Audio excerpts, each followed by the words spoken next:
Hi folks, welcome back. Thank you for watching.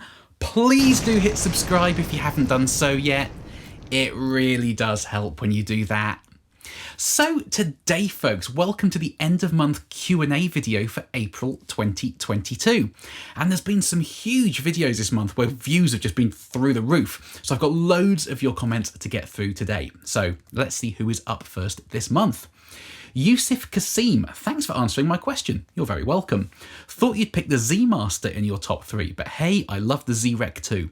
Dr. Z makes some of the best hand-wired amps.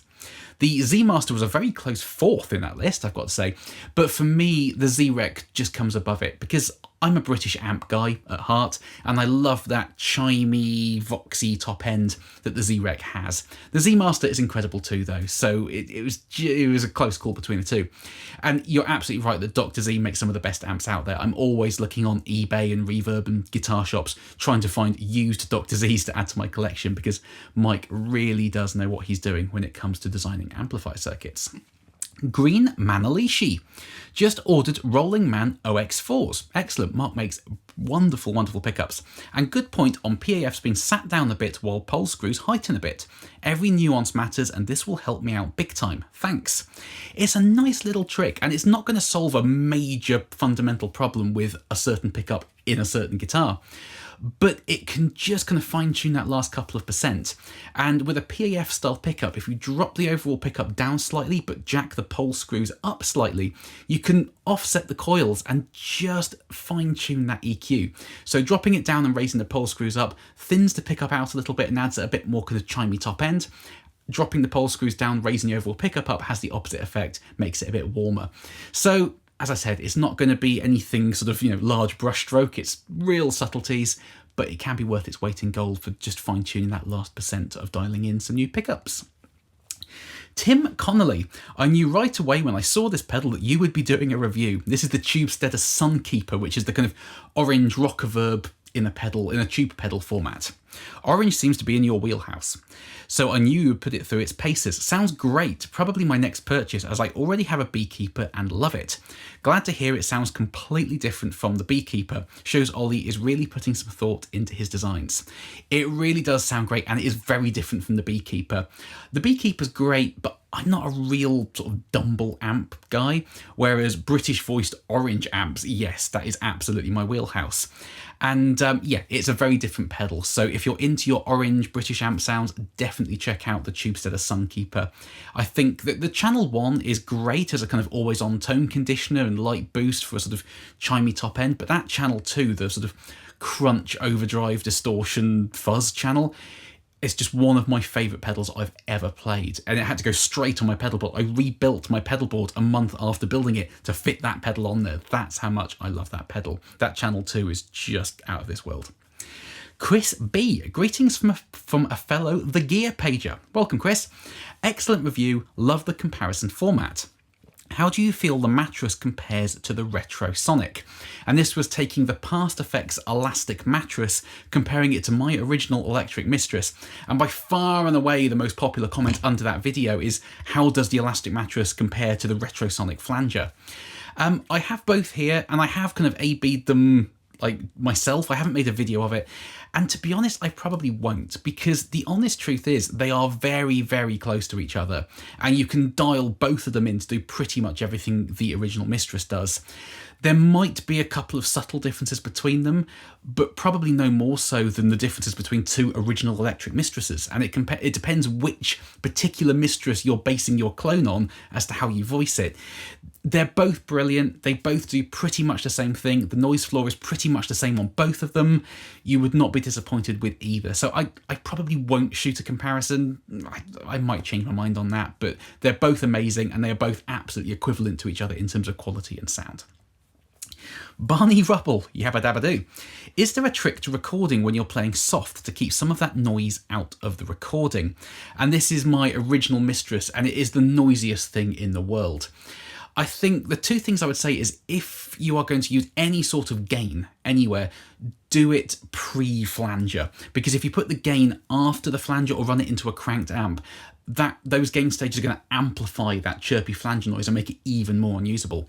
But I think for playing softly, what I would do is put a boost pedal, like a clean, transparent boost pedal, before the Electric Mistress, and boost the level just below the point where it would start to clip the internals of the Mistress, because by giving it a really hot, clean signal, it will give you the best chance of getting the best signal to noise ratio out of the other side of the flanger. Give it a hot signal, it'll blend that noise in, but the signal will be a lot louder than the noise. If you put it in quietly without boosting it, it will be a lot more equal and it'll be a lot more noticeable. So clean boost before the flanger, but not enough to clip the internals. That's what I would do. Not my real name. I think I'm going to go against the majority here and say that I prefer the PastFX. I ended up selling my original for far more than I think it's worth, because to me, the noise just makes it unusable. Absolutely. And I think between the Elastic Mattress, the Retrosonic Flanger, any other clones and similar flangers out there like the Thorpe Camera Flanger and things, yes, you might lose 2% of the magic, but you get that back in a lower noise floor. It is so much more usable in literally every context. So the original has its place, all the replicas have their place too, and I'm absolutely with you. On a noise floor front, the modern versions are so much better than the original. Enrico Palazzo, always good to see you here, Enrico. Some kind of new UK boutique guitar. Sorry, there was a tongue twister there.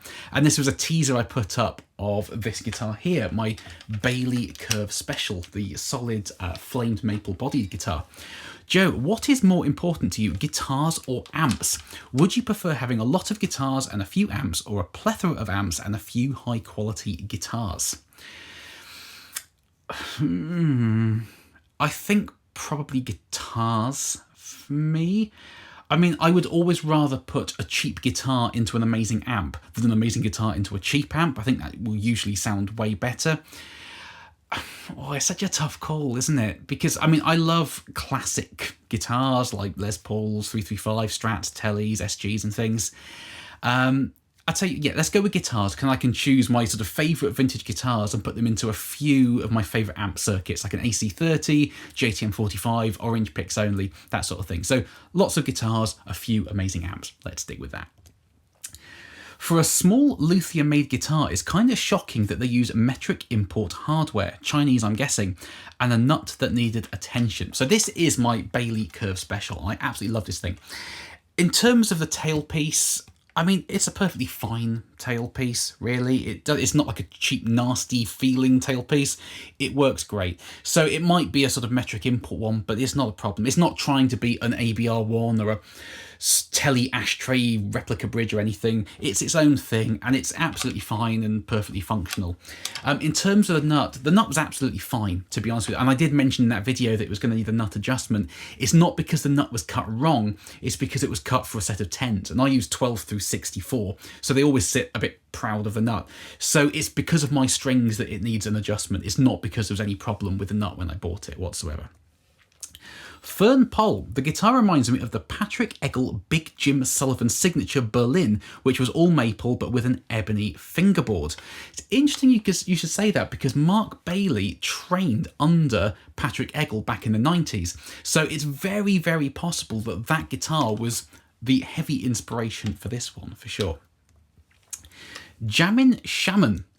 How would you compare the Wiz, these are the premium clone PAFs, to the Montys PAFs? Very, very similar, few differences, but no more than one amazing PAF set to the next. You know, all PAFs are very similar up to a point, but with a few very small differences between them depending on the wind, the magnets, all that sort of thing. They are absolutely equivalent in quality. Let's put it that way. I've swapped the magnets in and out of these. Obviously, these are uncovered, the Montys I've got are covered, so I can't really make a direct comparison, but absolutely equivalent in terms of quality, three-dimensionalness, telly on steroids type effect. All those things are present in both of them in abundance. So neither is better or worse than the other, just a few slight differences, but nothing major. KF. Cornell Romany owner here. I'm going to put this down now because I think that's the last question on the Curve Special. Would love to know what has been your favourite all-time speaker for the Romany. Presumably it's an Alnico type over ceramic. Celestion, Fame, Jensen. Definitely Alnico. I think those small tweed amps, they always came with Alnico speakers, and I'm an Alnico speaker guy anyway, in 95% of circumstances, so definitely an Alnico. I had the Celestian Blue in my Romany for years, and it's a phenomenal speaker, and it sounded great in that amp. It just kind of depends what sort of fine-tuning the voice you want to do to your Romany. The Jensen I've got in there now, the Alnico Jensen, it's probably the closest sounding to an old tweed amp to my ears, because it has that kind of fizzy upper mid-range thing going on, which is what I associate with those old amps from the 50s. Whereas the Blue gives it a slightly more British voice. It's arguably a more pleasant voice to listen to, because it doesn't have that kind of upper mid-range fizz too much, but it's a bit more thick in the lower mid-range, which the Romany into the Jensen really isn't. It's quite thin in the lower mid-range, so it's just a different voice. The Fane I had the A60 in there for a while too. That was probably the most like EQ balanced of all the speakers I've tried. It completely depends what voice you're wanting from your Romany. You can get very creative with speaker choices and take an amp and make it sound vastly different, or fine-tune a few things. So it completely depends, but probably the Jensen for that old school tweed sound for sure. Milan Kotevsky. Sorry, Milan, I think I just killed your name there. I have the exact same problem with virtually all 4 left-handed guitars. Is it possible to do some soldering work on the existing pots in order to fix this on-off switch kind of issue, or do I need to buy new pots? I don't really care about the clockwise versus anti-clockwise thing. All I want is a gradual increase/decrease in volume from 0 to max, as well as gradual change in tone when I roll off the knobs. It's disappointing that big brands like Fender would ignore this problem. No one should have to deal with this nonsense in a $2,000 guitar. And this is the issue I've faced over the years being left-handed, because it depends if a guitar manufacturer is going to use a standard pot or not. You know, some will use a specific left-handed tapered pot, and that's fine. Others will use standard pots. Most do, to be honest. Some wire them normally, and the pot just kind of works backwards relative to the body of the guitar in terms of the direction of travel to get from 0 to 10 and vice versa. Others will wire the pot in reverse, which does kind of give you the correct direction of travel, but it reverses the taper. So a tone pot especially is nothing, nothing, nothing, nothing, nothing, whoom, and you get all the tone at the end, and that's it, and it's completely unusable. If you're not fussed about the direction of travel of the pot, then just on inside the pot you get 3 lugs. Take the outside 2 lugs and everything that's soldered to them, switch them over. And that will reverse the direction of travel of the pot, but if the taper is backwards, it will correct that. So the pot will work backwards, but you'll get that gradual increase and decrease with the taper. If you do want to keep the direction of travel, a left-handed tapered pot is the way to go. But in all my guitars, I use standard pots wired conventionally. They just work backwards relative to the body of the guitar, and I've just gotten used to that. But it means I can use any pot out there pretty much. I can use all the Central Lab replicas, all that sort of stuff, and not get bogged down with having to find a left-handed tapered pot. So I'm just used to it all working backwards, and it's second nature to me now. It's not something I even think about. But yes, you can reverse the outside 2 lugs to correct a backwards taper, although you'll reverse the direction of travel. Simon Duncan, I can't seem to find these nostalgic pots online. Is there any other place I can get them other than the Reverb shop? There wasn't until recently, but now Taylor has his own shop, which I think is nostalgicguitars.com. I'll put it on screen now if I've got that wrong. But yes, he does have a dedicated online shop now, which is now fully functioning. There's another video coming with some different nostalgic pots at the beginning of next month, with some higher valued pots in a sort of burster like Les Paul, so check that one out. Sebastian Majeko. So more bass wasn't just in my head. I always liked the small clone sound on recordings, but never liked how it sounded with my setup. Now I know it's the chip in the reissue. Now, the reissue chip was different from the original, but I believe, and I could be wrong on this, I think this is the case, that some component values did change in the reissue too. And that's almost certainly what's responsible for the EQ difference in the more low end. Because lots of old modulation pedals were quite thin in the low end, and that's why we love them. But generally when people reissue them nowadays, that's deemed a fault that needs fixing. So they change a few values to do less filtering in the low end and give you more bass. So have a look online, you might be able to find a schematic or two, but I think some component values did change between the old and the new small clones, and that's probably what that difference is down to, more than the chip, I would say. Matt Warren. Have you seen Fane's latest announcement? They've added an A30, an F30 and F25 to their product line. I'd speculate that the F30 and F25 are sort of like Fane's alternatives to the classic H and M greenbacks. I might need to get myself at least one of each. Watch out middle of May. There might be a comparison of all the Fane Ascension speakers coming, so keep an eye out for that. But I mean, there is a comparison coming. I've shot it already, and the new speakers are amazing. I think you're probably right that they're kind of going for a similar ballpark to those classic Celestians. The A30 is amazing, so check out that video. I think it's the 15th of May that one's scheduled for. Purposeful Porpoise. Best magnet comparison video, period. My favourite is Alnico 4, full and chewy. So this was comparing the different magnets in these Wiz Premium Clone PAFs in the Bailey Curve Special. And I've got a few comments here. So Purposeful Porpoise had the Alnico 4 as their favourite, Mark Millett had the Alnico 3 as his favourite, and Frankie Calabro had the Alnico 2 as his favourite. So, I mean, there was slightly less love for the Alnico 5, but it just goes to show that everybody wants something different. And there's few tonal changes that came from swapping the magnets. Everybody liked different things, which was kind of the purpose of that comparison. Subtle changes again, as tone chasing often is, but everybody is after something different. So there was no best or worst, it's just personal preference. But it was an interesting video, that. Don Joe, maybe. Sorry, I think I've killed your name as well. Are the lower number resistant pots better in the tone or volume pots? And this is in that pots video I made a while back talking about measuring the exact resistances of your pots and putting them in specific positions in the guitar. It depends what you're trying to achieve at the end of the day. If the value of the volume pots tends to have more of an effect on the overall sound of the guitar than the tone pots, but a higher valued pot will make your guitar sound brighter and the lower valued pot will make your guitar sound darker. So if you have quite a bright bridge pickup and a dark neck pickup, if you put the higher valued pots in the neck pickup positions, especially the volume, and the lower in the bridge, you can sort of equal them out slightly. So it completely depends. There isn't a sort of correct position for the higher or lower value pots. It just depends what sort of tonal shift you're trying to do. I tend to prefer the two higher values in the volumes and the lower values in the tone, just because I like clarity in my guitars. But get creative, experiment, see what happens. SS. Good Lord. I've heard of Origin effects before and occasionally see their pedals on various pedal boards, but this is the first time I've heard one of their effects, and man, I'm almost speechless. It's not even close. That Magma 57 is in a league all by itself from what I can tell.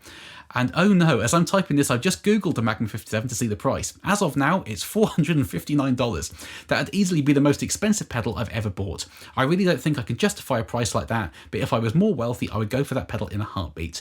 Almost makes me depressed to order the Memphis now. I'm debating getting it and came across your video. Memphis and Maggie still both sound good, but that Magma 57 is so scary good. I can't believe a pedal can produce such a great and convincing amp-like tone.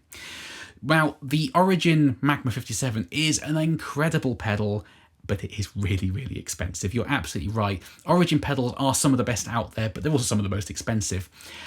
Compared to the Memphis, which is the crazy tube circuit sort of magnetone vibrato pedal with a sort of one knob preamp in it, check out their Killer V. This is where the Memphis came from. This is kind of that pedal's dad. And this is the modulation circuit from the Memphis, but with a kind of complete amp-in-a-box clipping circuit in it too. So this is much closer to the Origin Magma 57 than the Memphis is.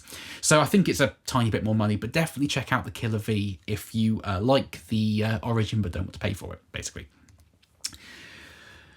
Yunketronico, I think. In my personal experience, most pedals that can be used as a preamp are brighter than pedals are designed to be used only on the front side of an amp. Could that explain that bright character? It absolutely could, and I think that's a really important point, that preamp pedals designed to go into like an effects loop return or directly into a standalone power amp, they typically have a lot more high end on them. And I think that was my one criticism of the Tubesteader Beekeeper, was it was a very bright pedal, and even with the treble all the way down, it was still a little bit too bright for me and a little bit too thin.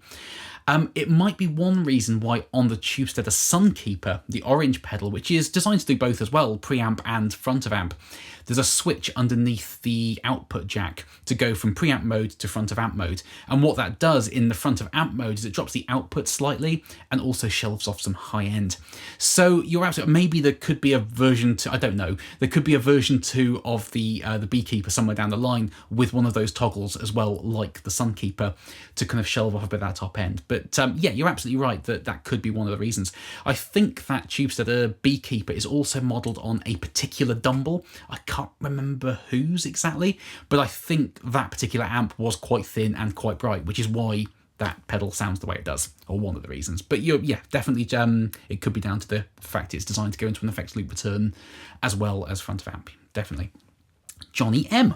Simply glorious tones. I can't even imagine how loud it must have been in the room. I did prefer the tone of the ceramic speakers myself, and I especially like the dual P90 Gibson hollow body tones.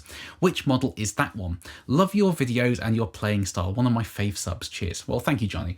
The Gibson guitar is this one here. So this is, let me get this right, it's a Gibson Memphis-made ES330 61 VOS reissue. So it's an ES330, so it's completely hollow with P90 pickups, and the neck joins slightly sort of further into the body than a 335, which has a centre block as well. It's not fully hollow. Gibson do make some 335s with P90s in nowadays as well, but that has the centre block. This one is hollow. That's what makes it a 330, but it's one of my favourite guitars. It's absolutely incredible sounding. And yes, this was a demo of the Hylight Custom 50 amp, which is a kind of 50 watt, high watt DR504 type thing. A 50 watt amp cranked up in a small room about a metre behind you.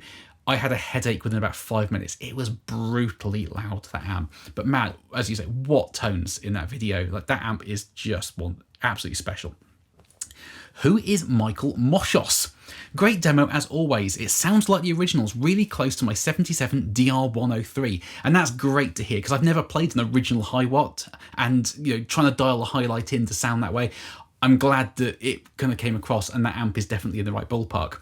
Cabinet and speakers are 50% more or more of the sound, and both cabinets sound great. It would be a great mix of speakers in a 4x12.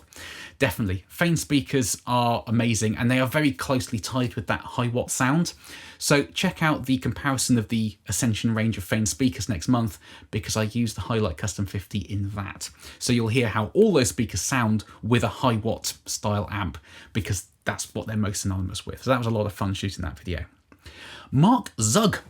Interesting, you demoed the lower wattage Hylight a couple of months ago in the context of a shootout, and this 50 watter just sounds loads better to my ear. It didn't have that scraping top end that I noticed in the other, and I usually like the EL84 voice. So was it just a lack of the other amps for comparison, or something in the lower wattage circuit? Or maybe you were just using different speakers. I'm wondering if you noticed any such difference. Now, this was the Hylight Custom SD amp, which was essentially the Custom 50 but scaled down in wattage, and it used EL84 tubes rather than EL34 tubes. And I used that in the comparison with my Orange Retro 50, JTM45 head, and the Dr. ZZ Rec, I think, from memory. I wish I'd had the Custom 50 to shoot that comparison, because it was much more that sound than the Custom SD was. The SD is great, don't get me wrong, but it didn't have too much headroom in it compared to the Custom 50, and I like a lot of headroom. And those EL84 tubes with the 20 watt sort of power, they were a little bit spongier and sort of more chimey compared to the 50 watt with the EL34s. So it definitely got the essence of the high watt thing across, 100%. I preferred the Custom 50 because it just had more headroom, had a sort of thicker low end that didn't become mushy and spongy. It had a real presence and sheen if you wanted it to. It was just everything that I loved about the Custom SD, but turned up beyond 11 to like 12 or 13. It was such a good amp. In terms of the speakers, I was using my Zilla Fatboy cab with the A60 and the F70 in for that original shootout. And in this video, I was using the cabs with the A60s and the F70s in. So the speakers were kind of the same. And when you're listening to the two cabs together, blending the Alnico with the ceramic speakers, that's pretty much the same speaker setup I had for that original comparison with the Custom SD head. So, I mean, there's a big price difference between the two. and obviously a huge volume difference between the two, different tube types, all that sort of stuff, my money is on the Custom 50. It's just one of the best amps I've ever played. Really, really good. And finally this month, Joe Staup. I've got to hand it to you, you're the only one keeping it vintage/old school out there. Well, thank you, Joe. I'm certainly not the only one, but vintage and old school is all I can really do. When I demoed the Tubesteader Sunkeeper, I ended up doing some IR experimentation, and it can sound fine, but there's no equivalent of just cranking an amp up brutally loud in a room, putting microphones on speakers and getting the sound that way. That's all I really know how to do, so that's what I'm going to carry on doing. So there we are, folks. Thank you ever so much for all your questions this month. I love doing these Q&As, and yeah, they're just a lot of fun to do. So hopefully I answered as many questions as I could today. Any more questions, drop them underneath this video or under any videos in the next month, and I'll try and answer the most kind of interesting and relevant ones for everybody in next month's Q&A. But there's some good videos coming next month. I'm doing the higher value nostalgic pots. I've just shot that one this morning. That's an interesting video. The Fane speaker shootout is coming.